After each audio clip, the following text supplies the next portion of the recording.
David. My name is Alysia Ferreira. I am your occupational therapy assistant. How are you doing today? Good. Good. And so looking at the chart, I see that you have tore your right ACL. Okay, and are you familiar with what occupational therapy is? Not really, no. Okay, so occupational therapy practitioners work with people of all ages across the lifespan to lead independent, productive, and satisfying lives.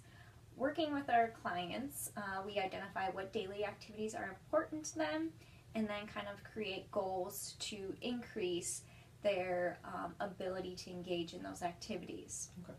So if you want to tell me how you got your injury. I was playing softball.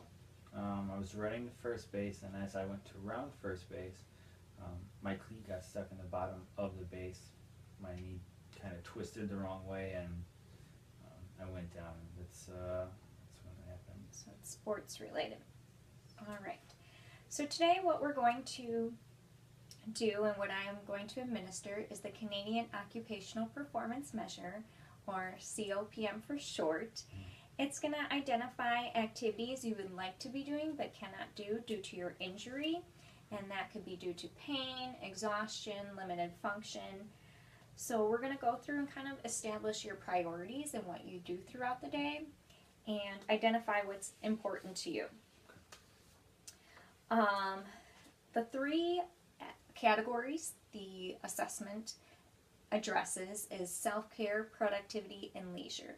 So self-care could be anything from grooming to hygiene to function mobility. Productivity is going to be paid or unpaid work, household management, and then play or homework. So if you're a student, or help other people with, their student roles. And then leisure, so quiet recreation such as reading, watching TV, or active recreation such as your sports or exercise.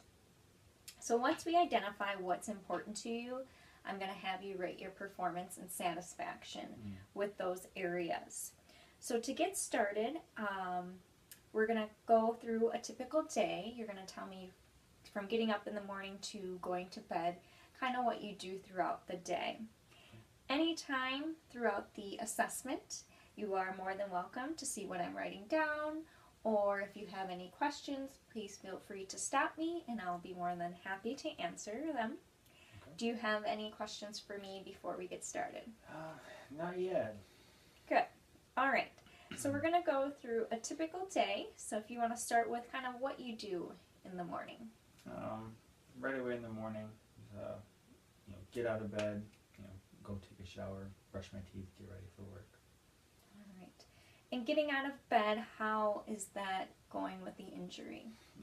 There's days that it's more difficult than others. Sometimes when I step out of the bed, I feel a sharp pain when I'm standing up because of the ligament being damaged. And to get up and move to the shower, are you currently using any crutches, a cane, a walker? Not at this time. Not using anything. Okay. And then you said the first thing you do is shower. Yeah. Do you have a step-over tub or a shower that you just open and walk in? A step over. You have a step-over. And in your shower, have you ever heard of any grab bars or shower chairs? I've seen the grab bar before, but I'm not sure on the shower chair. Okay, so you don't currently have any grab bars. So a grab bar is very useful, especially for somebody with a lower extremity injury, because it helps you maintain your balance while you're trying to wash those lower body areas. So that's definitely something we can look into, as well as a shower chair. It allows you to sit in the shower so you can reach those areas, more accessibility, and then also for exhaustion and maintaining balance. So those are two things that I think would be really useful for you. So that's definitely something we can look into. So after you're showering, what is your next step? Get out of the shower and dry off, and then I get dressed. And how is dressing going?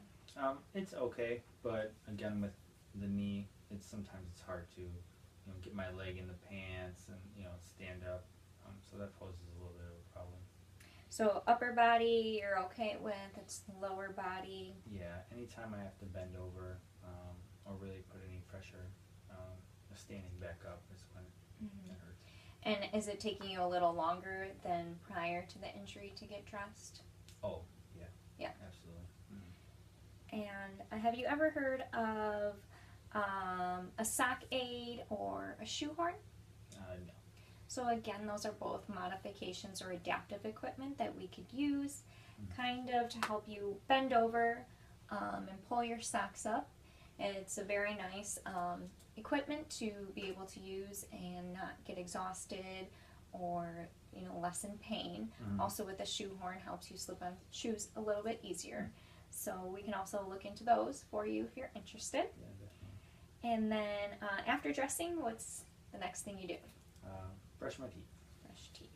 And is that going okay?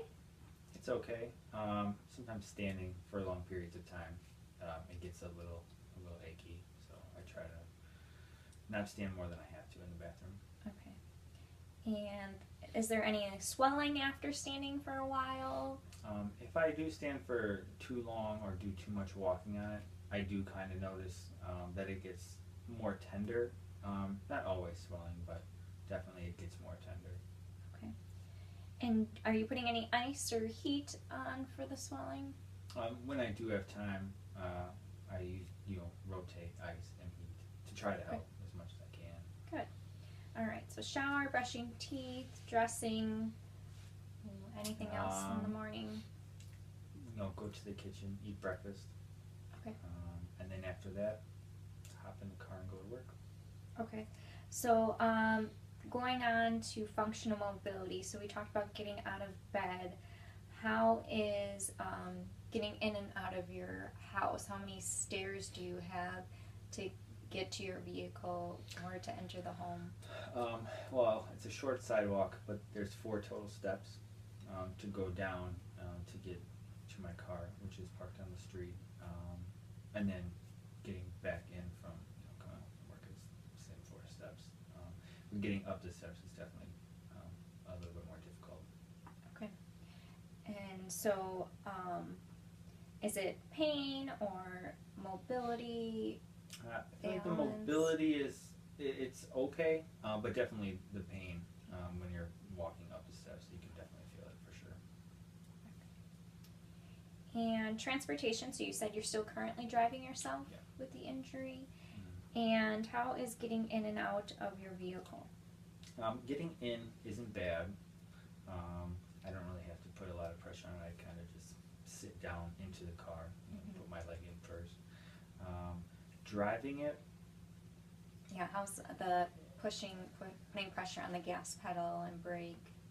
I try not to as much as possible.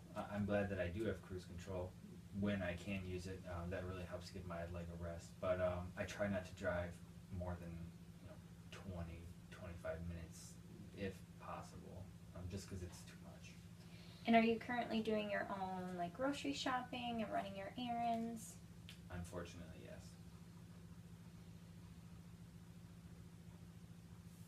Okay.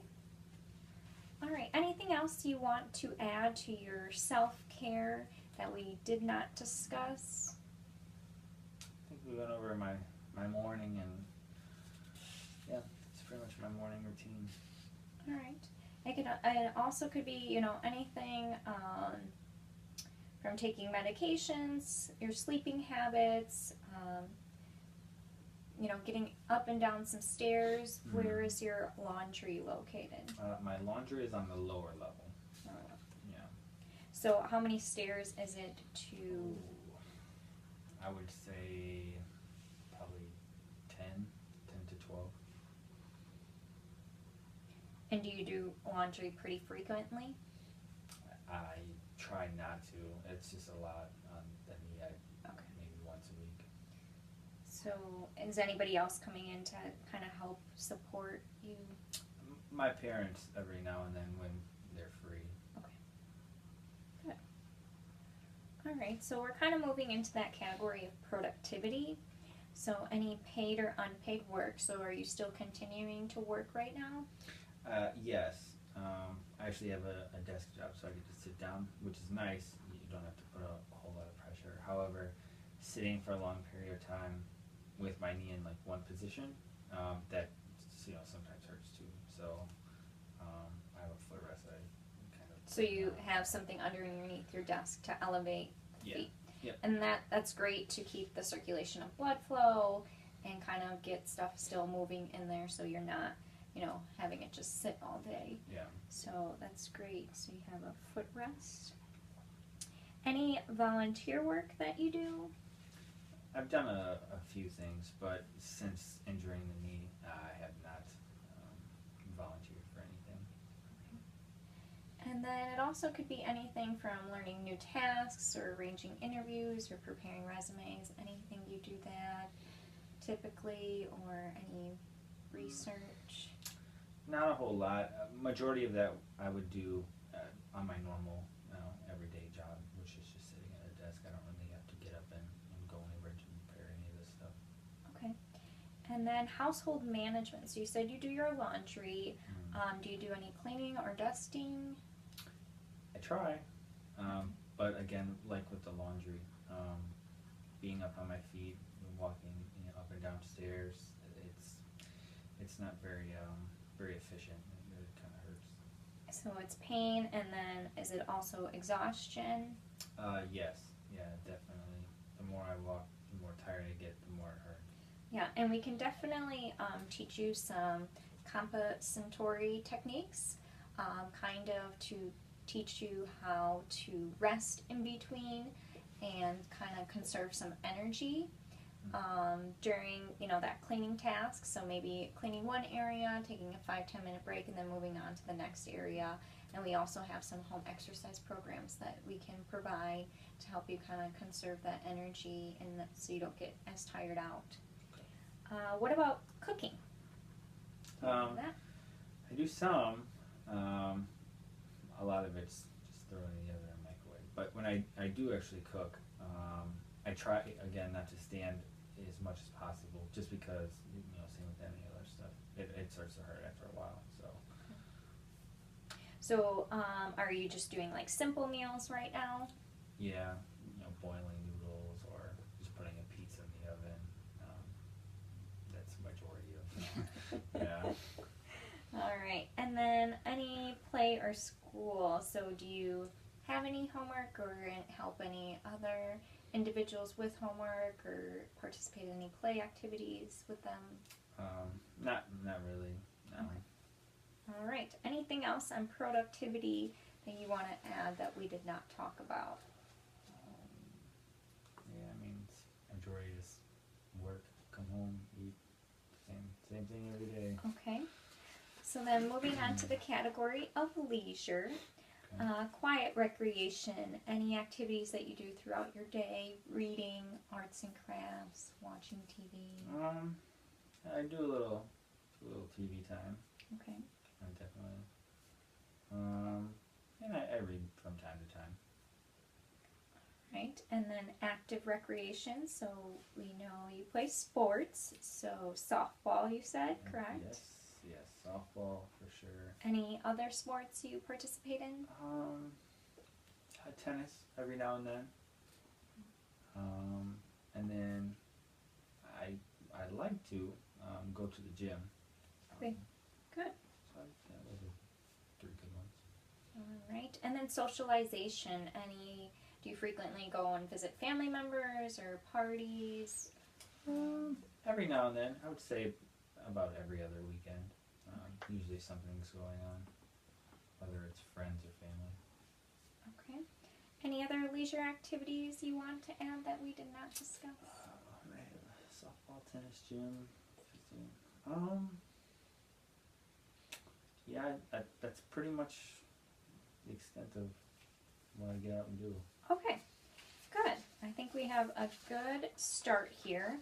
So now what we're going to do is you can either look at the papers, if you can't recall kind of what we discussed, and we're going to go through and rate the importance of those activities and try to identify the top 5 activities that are the most important to you that you do throughout your day.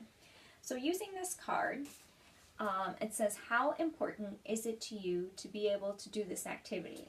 Okay. So 1 is not important at all, and 10 is extremely important, and then these kind of fall somewhere in between. Okay. So showering, how important is it for you to be able to do that activity independently? 10. I mean, you gotta be clean. All right, and what about dressing? How important? 9. And then brushing your teeth, 10. Yeah, personal hygiene. getting in and out of bed. It's important, but I mean, maybe 7. Okay. And getting in and out of your house with the stairs. I'm saying 8. Gotta get to work. So And driving, how important is it for you to be able to do that activity? that would be a 10. Yes. Can't Gotta get to work, yeah. And then going out shopping, how important? 4, 5. Yeah, 4 is fine. And your job, how important is it for you to be able to do that activity? Pays the bills, so 10. Okay. And volunteer work? It's nice to do, but maybe a 5. And doing your laundry? I mean, I have my parents help with that when they can, so 6. Okay. And cleaning, how important is it for you to be able to do that activity? Probably 6 again. And what about cooking? I have to eat, so 8. 8. Good. All right, moving on to leisure. TV, how important is it for you to be able to do that activity? 7. Okay. 7. And reading? 4. Playing softball, how Yeah. important is it for you to be able to do that One activity? thing I really like, so 10 for that 10, one. yeah. And it caused the injury. Yeah, unfortunately. And what about tennis? 7. 7. Going to the gym, how important is it for you to be able to do that activity? It's important, but I understand. We'll go 5 on the gym. Right. And then visiting with friends, family, how important is that to you? 8. 8. Yeah, so I'm not cooped in the house all day. So taking a look at this, what you rated the most important looks like showering, brushing your teeth, driving, your job, and softball.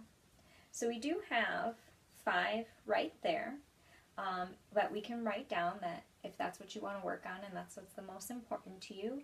Otherwise, you can pick 5 that you feel are the most important to you, taking a look at everything that we've discussed. Mm-hmm. So you let me know what we should make for the top 5. I think the top 5, that's pretty accurate. Okay, so showering, Mm. and then brushing teeth. Yep.